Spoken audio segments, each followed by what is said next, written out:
ونستعينه ونستغفره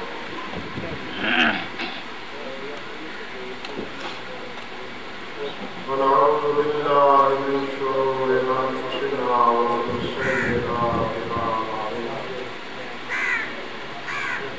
من يهده الله فلا مضل له ومن يضلل فلا هادي له وأشهد أن لا إله إلا الله وحده لا شريك له وأشهد أن محمدا عبده ورسوله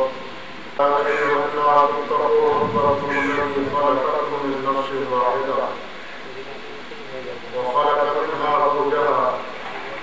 وبث منهما رجالا كثيرا ونساء واتقوا الله الذي تساءلون به إن الله كان عليكم رقيبا يا أيها الذين آمنوا اتقوا الله وقولوا قولا سديدا يصلح لكم أعمالكم ويغفر لكم ذنوبكم ومن يطع الله ورسوله فقد فاز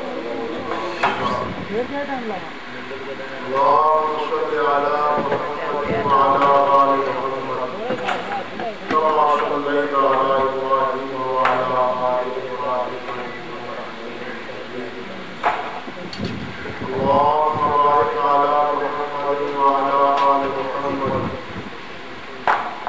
كما باركت على إبراهيم وعلى آل إبراهيم إنك حميد مجيد باب قول الله وَنَضَعُ الْمَوَازِينَ الْقِسْطَ لِيَوْمِ الْقِيَامَةِ وَأَنَّ أَعْمَالَ بَنِي آدَمَ وَقَوْلَهُ يُوْبَلُ وقال مجاهد القسطاس والعدل الربوبية ويقال القسط مصدر المقسط وهو العادل وأما القاسط فهو الجائر حدثنا أحمد بن إسحاق قال حدثنا محمد بن فضيل عن عمارة بن القعقاع عن أبي هريرة رضي الله تعالى عنه قال قال النبي صلى الله عليه وسلم كلمتان حبيبتان إلى الرحمن خفيفتان على اللسان ثقيلتان في الميزان سبحان الله وبحمده سبحان الله العظيم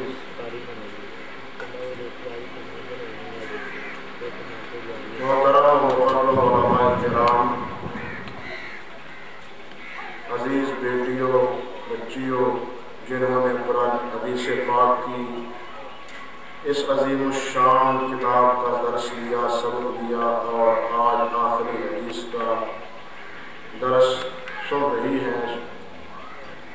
اور اس مجلس بابرکت مجلس میں تشریف لانے والے بزرگوں بھائیوں اور دوستوں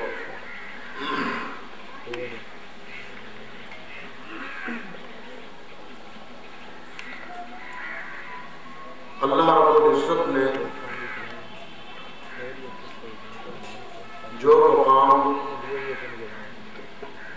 اور جو مرتبہ اس امت میں صحابہ کرام رضوان اللہ علیہ اجمعین کے بعد حضرت امام بخاری رحمۃ اللہ علیہ اور ان کی الجامع الصحیح کو عطا فرمایا ہے وہ کسی اور شخصیت میں اور کسی اور کتاب میں تقابل کی صورت میں محسوس نہیں ہوتا.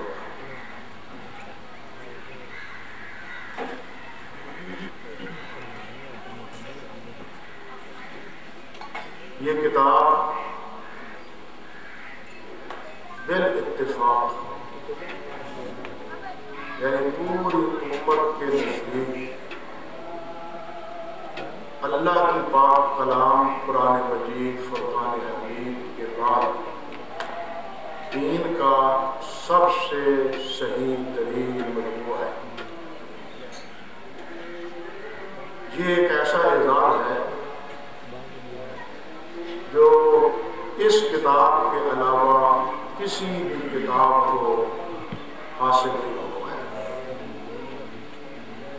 یہ نہیں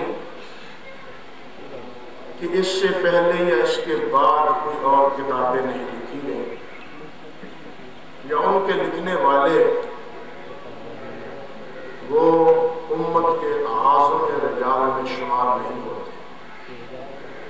بلکہ ایک سے ایک بڑھ کے، اور جس طرح کہ کہا جاتا ہے کہ ہر گلیرا رنگوں ہوئے دیگرست، بالکل اسی کا وہ مصداق۔ اور اس عظیم الشان کتاب سے پہلے حدیث پاک کی، دین کی اور بھی بہت سی کتابیں